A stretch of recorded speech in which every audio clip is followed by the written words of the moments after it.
まず私が、股関節の手術をして結局この部屋で全部調理も全部しないといけないになって身動き取れなくなっちゃった。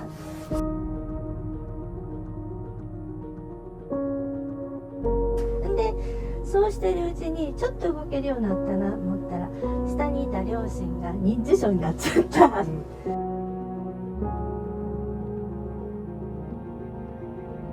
でそれを下で生活してる間に上のことしっかり私忘れてて、私が認知症状態になったっていうか、そんな感じでもう忘れ去ってたんですよね。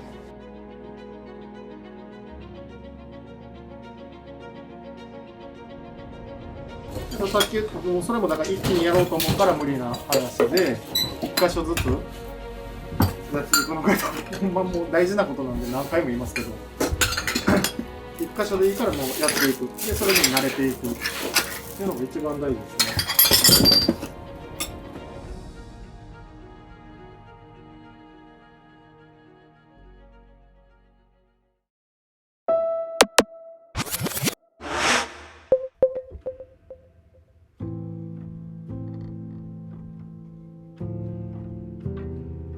すいません、じゃあ本日よろしくお願いいたします。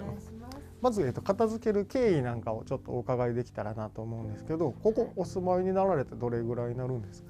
ほぼ40年なんですけど、その間に出て入ったって形で、両親と子供2人で全員5人で住んでたんですけど、まず私が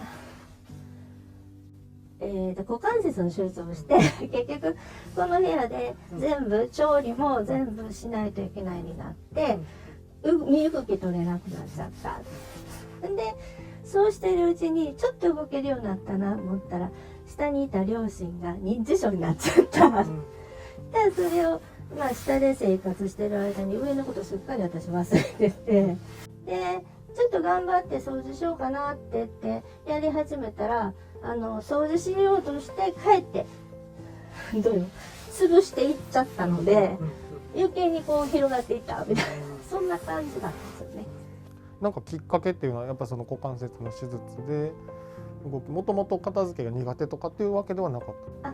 もともとは例えばもう若い時はね一晩で一人で全部片付けるとかいうタイプだったんだけど、やっぱり、疲れが溜まったりしたら気力も落ちるしやれども綺麗にならないっていうので、どんどん多分片付けも下手になっていったと思うんですね。で、友人がいろいろ話聞いてくれて、でEV さんっていうとっても素敵なところあるよって言って、もしあれやったらその一部屋だけでもね、お願いしたら楽になるんじゃないのみたいな感じから私も EV さんの動画をどう見るようになってそれからだいぶ経ってますけど、でもやっぱりこれはもうお願いせんとどうにもならないなっていうところまで来てますよねなんかその片付けれなくなってから、その散らかり出してからっていう期間はどれぐらいあったんですか？だから実際には手術して10年なので、その半分の5年間は全く動けなかったんですね。その後だから5年ですね。5年でこの状態になっていって、で子供たちもそういうのに巣立っていっちゃったんで、例えばそこに固めてるのを持って降りてねって前だったら言えたんだけど、それを持って降りることはまず無理なんですよね、自分で。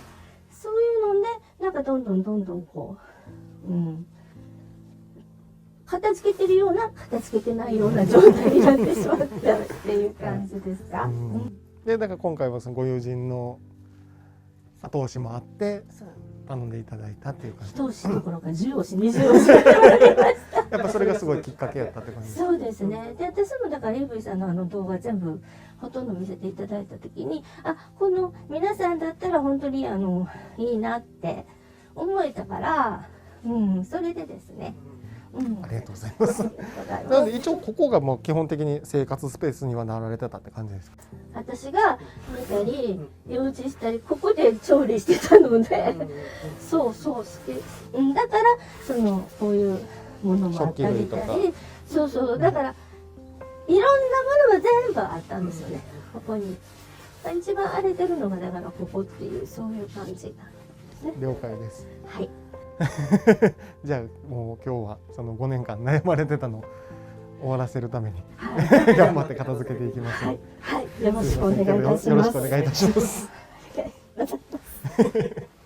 ここの部屋で言ったらいるのはこの飾りボード、そのボードの中が私一切ちょっと感知してなくて、全く何が入ってるかわからないんだけど、父が多分大事にしてたものが入っているので、それはもう置いといていただいたら。中身も外身も丸々置いとく上のものはいらないんですけど、お人形はいらないんですけど、はい。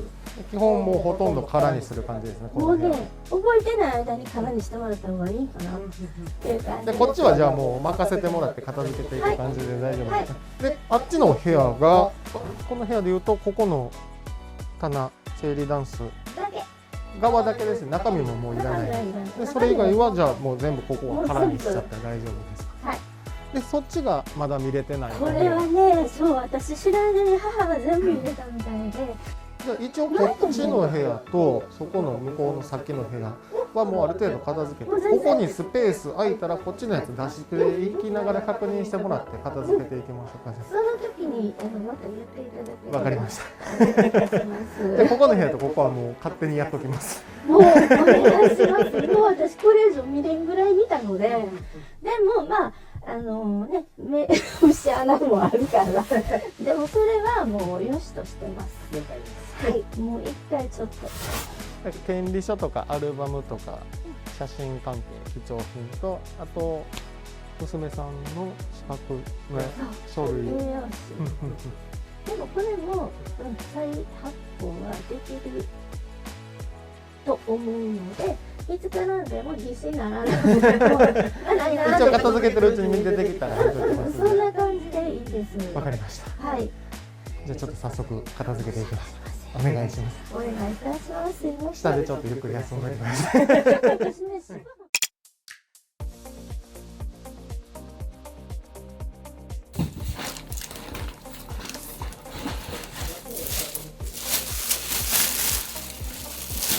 うございます。お久しぶりです。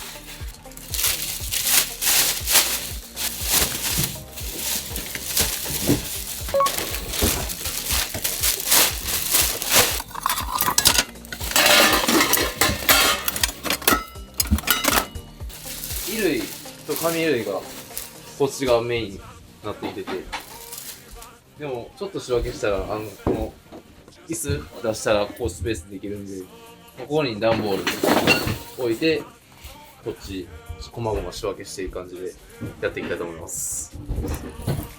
このとりあえず入り口から攻めていって、でこれもいいです。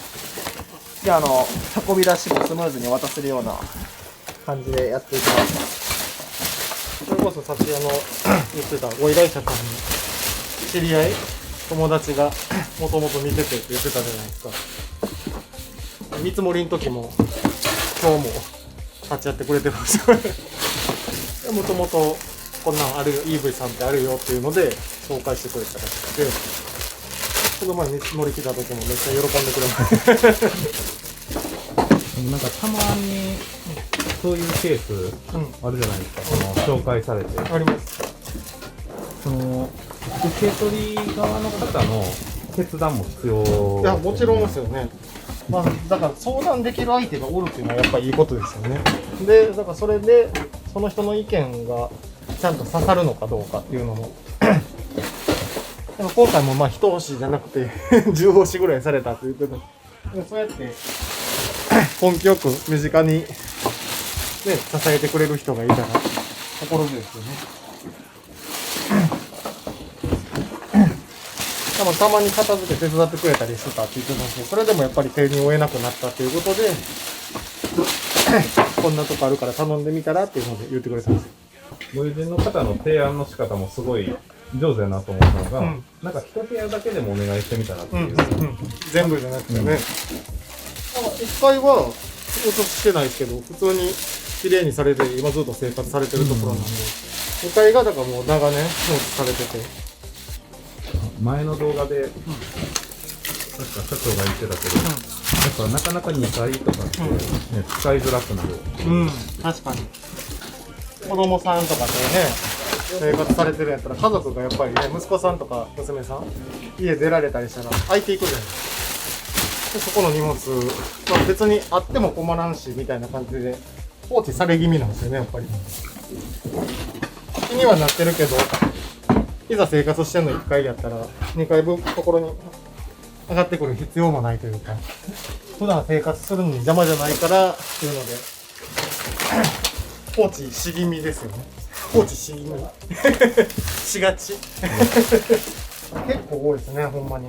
昨日も撮影じゃなかったんですけど、片付けていただいたも、やっぱりずっと2階部分触ってなくて、ベランダとか使ってた部屋、今は使わなくなっても1階で必要なもの揃えちゃったから、2階にあるの全部いらんわみたいな感じで、なんかめっちゃスッキリしたって喜んでくれます。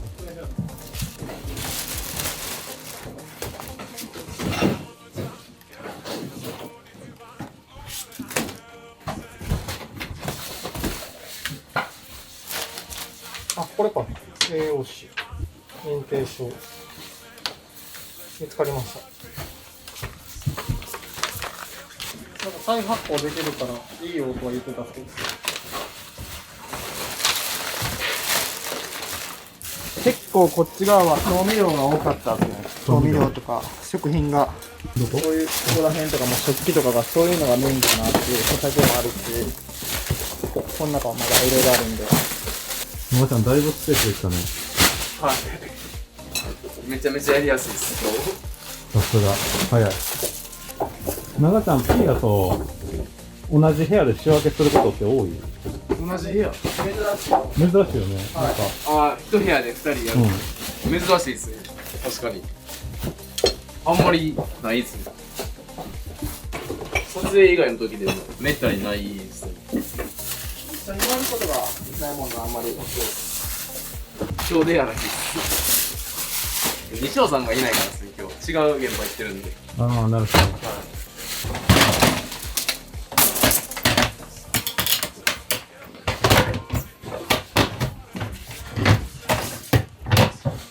長ちゃんってさ、その、家結構綺麗って言ってたやんか。はい。大掃除とかするの？大掃除しないですね。せんでいい？あ、せんでいいぐらい、まず物が少ないんで、大掃除するほど綺麗にしたいっていうかないですね。僕は大掃除します。はい。部屋とか、まあ、部屋ですね。どんぐらいやるの？どんぐらい、まあけどそんな、ちょっと整理するぐらいかな。そんながっつりっていうのはないんで。普段よりちょっと片付けるぐらい。そうやな。普段手の届かない、目が行き届いてないところをちょっと整理したりとか。でもそれぐらいの方がいいんじゃないですか。なんか意外と買った分何かを別で捨てるって難しいよね。難しいですよ。なんか、買ったからって捨てたくないじゃないですか、基本。それこそ僕、だから年末とかに、その、服とか、もうこれ2、3年してないなって服を一気に捨てます。年末が片付けのピークじゃないですか。確かに。まあ新年も、年も変わるんで、すっきりして1年スタートしたいですね。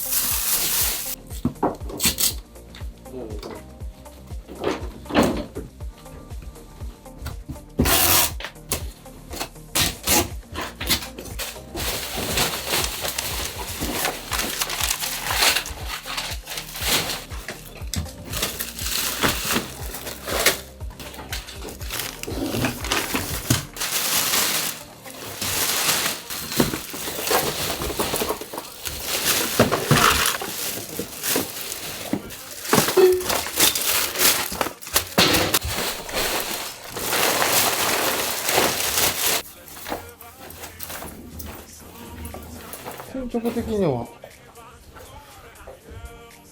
作業時間はまだ1時間ぐらいですか。全然スムーズにいってますこっちもあとここの一角だけやし、カバちゃんの方も半分終わってるんで、あとスパッカ半分の1ぐらい。で、こっちのスペース空いたら、ここをちょっとお客さん見ていきながらって感じで。バッチシです。それで一旦ちょっとお昼いただこうかなと思いますので、お昼からも気合い入れて頑張っていきます。お願いします。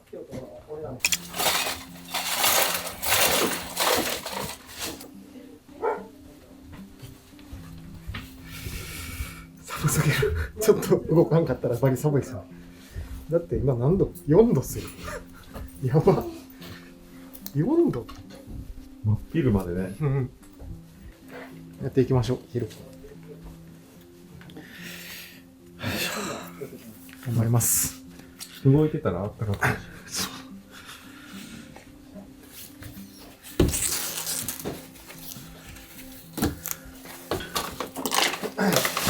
片付けるときに何に困ってる処分するのが結構大事みたいな話ですの？結局やっぱ慣れですよね。けど、慣れやんな。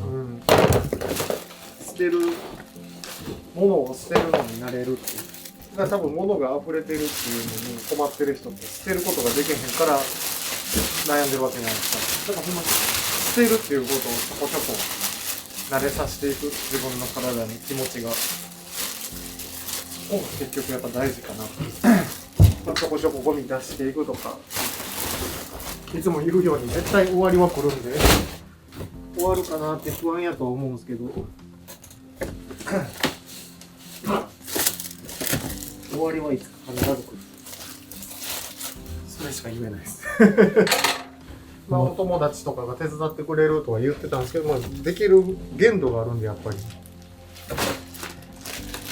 でやっぱり男手が足りないとか、さっき言ってたようにね、子供さんらが出て行ってちょっとあれやっといてっていうのが頼めたくなって体も悪いし自分一人じゃなかなか進まないし、だからその例えばこの部屋だけとか、この一角だけとかで、ほんまにそれが大事です。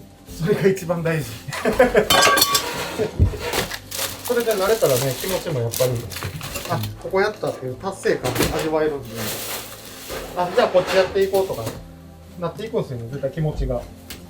片付けれないってほんまに多種多様ですけど、理由はやっぱ気持ち的なところから来ることが多いじゃないですか。日々忙しくて疲れてて帰ってきて何もやる気起こらないとかならんようにっていうのはやっぱ難しいと思うんで、どういかに前向きに気持ちを切り替えられるかっていうところにはなってきますよね。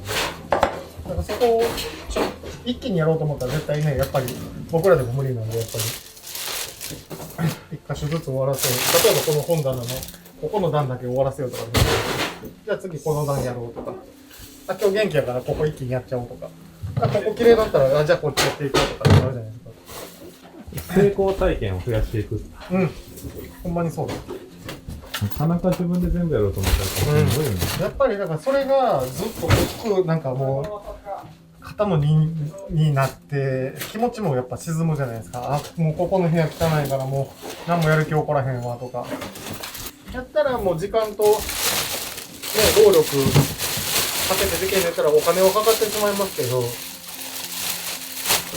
僕らみたいな業者を利用してもらって気持ちが晴れるならね、それも一個の手法なんで。で、一回頼んでみて、それで自分でできそうって思ってやったらね、確かにいいし。やり方がわからんとかだけなんで、いざね、やってみてやり方さえ分かったら。お悩み相談とか、なんかどういう内容が多いの？まあでもほんまに片付け方を教えてほしいって一番多いですね。どっから手をつけていいかわからないんですとか、いるいらないがわからへんっていう方がいるんですけど、そこが一番ちょっと難しいですね。確かにね。いるいらんの分け方が分からへんってなると、僕らもやっぱりいるいらないってやっぱりお客様次第なんで、僕らの判断でね、これ捨てましょうあれ捨てましょうって言えないんで、そこの持っていき方とか説明の仕方が悩むかな、やっぱり僕らも。だからそれもさっき言ってたように慣れなんですよね。そういうところのお客さん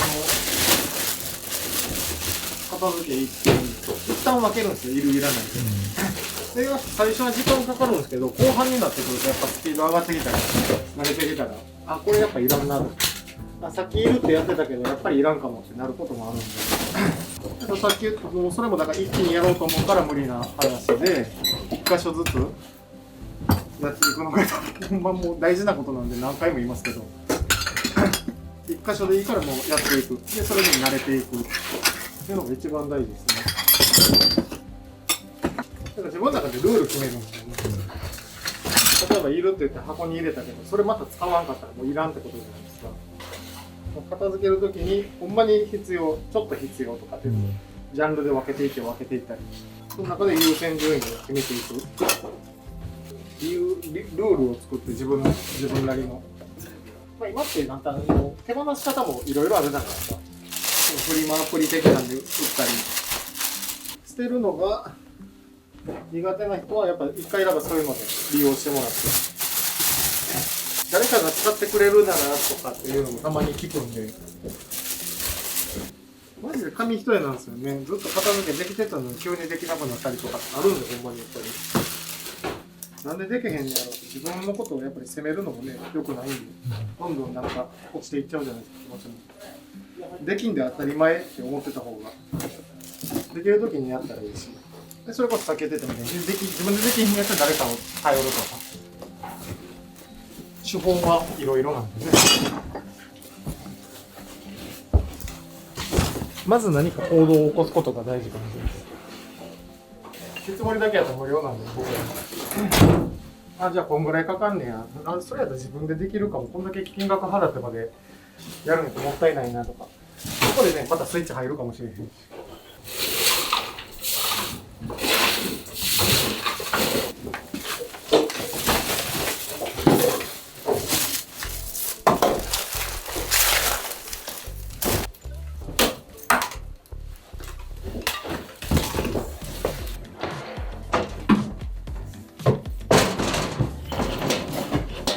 見ながらもう一瞬でこれはその紙とか判断しながらやって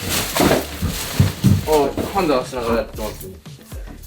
見た瞬間にパッて分かる。なんかもう、あ、これは鉄やん。ます。見た瞬間見た瞬間にパッて判断するようにします。ちょっと迷う時もあるんですけど、大体はもうすぐ分かるようになりました。肌から見たらちょっと雑に見えるかもしれないですけど、分けなあかんやつはちゃんと分けてるんで。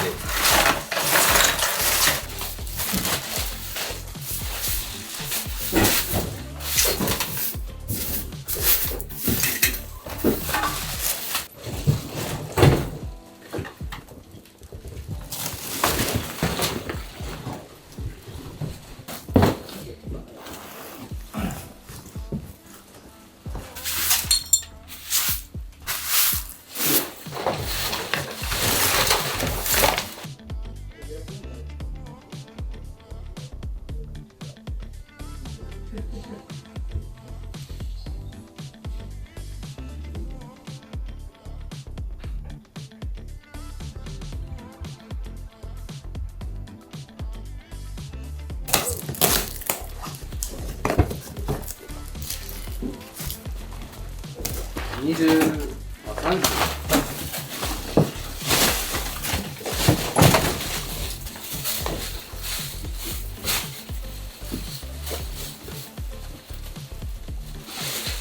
小島さんは何探されてたなんかもう大事なものがあるかどうか。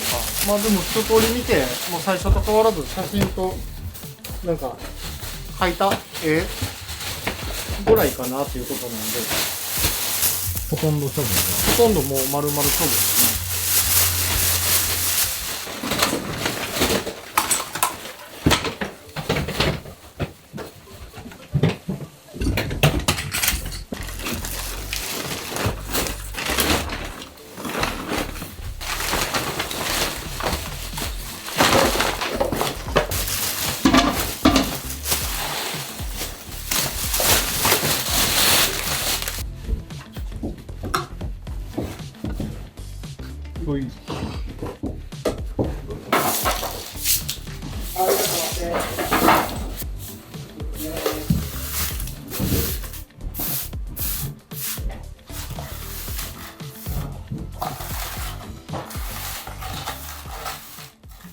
じゃあちょっと最終確認だけしてもらいたい、ここの部屋が一応もともと聞いてたこの飾り棚と中身は触らず置いてるのと、はい、ありがとうございます。あとこっち側がこのタンスの側と、ここに置いてるのがもう写真とか、でこれ多分栄養士のやつありがとうございます。出てきたんですね。とか、ありがとうございいろいろます写真系とか全部はい、置いてます。はい。でさっきいるって言ってたやつ、お尻の中に全部ありがとうござい収納ましてるんす。で、やっぱり入ってたよね。助かりました。一応これで以上になります。ありがとうございあります。がとうございます。大変やったでしょ。いえいえ、もう全然全然。ね、思ったより荷物ぎゅうぎゅうありましたね。こここ結構ありますよね。こねすいません、ありがとうございました。ありがとうございました。まあ一応作業終わって、作業時間としてはお昼挟んでるんで、だいたい4時間かから3時間半ぐらいで終わったかなと。一人でコツコツやってたらこんなんね、とってもじゃないけど行き着きませんよね。なんか久しぶりにこう何もない状態見てみて、何年ぶりぐらいですか、この何もないってなると。何もないのはそれこそ40何年ぶり。この家が新しかった時ぶりですね。うんだいぶすっきりは、そうですね。物がないと本当すっきりしますよね。気持ちもやっぱり楽になりますよね。心が軽くなりました。あっちの奥の方とかってどれぐらい触ってなかったんですか。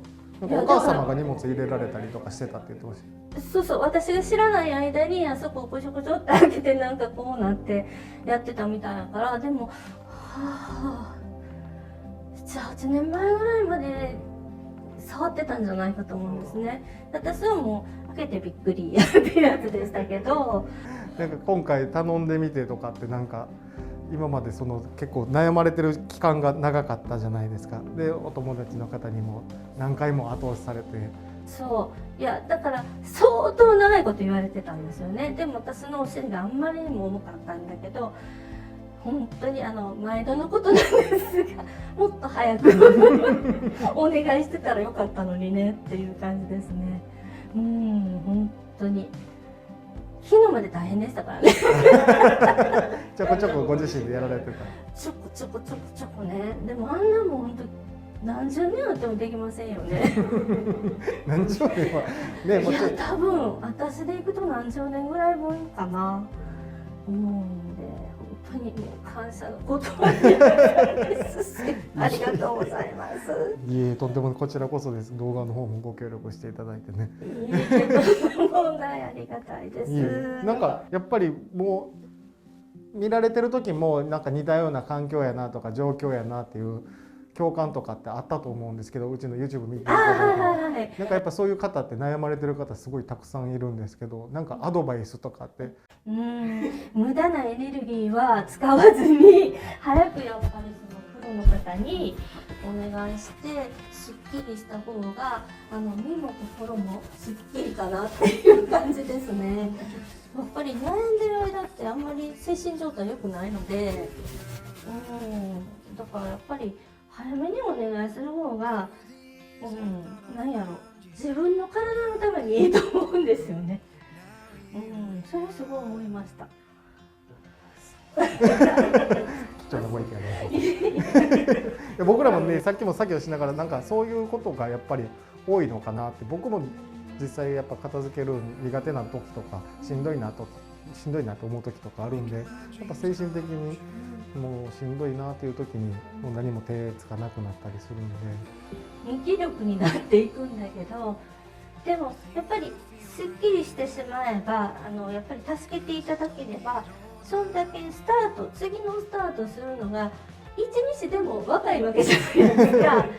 だからそれはなんか、再スタートにするにしても皆さんのためになるかなって思いますね。いいスタート切れそうです。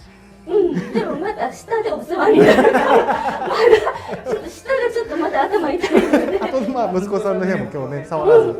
そう彼は自分でもうちょっと頑張ると思うんですけど、下がひょっとして助けていただかなあかんかもしれない。その時はお願いします。いえいえ、こちらこそです。またよろしくお願お願いいいいたします。たします。すいません、本日はもう長い時間待っていただいて。いえ、とんでもないです。ありがとうございました。本当に楽しく過ごさせていただきます。ありがとうございます。大体必要なも出てきてるので。あ、よかったです。ありがとうございまいえいえ、した。ありがとうございました。ありがとうございます。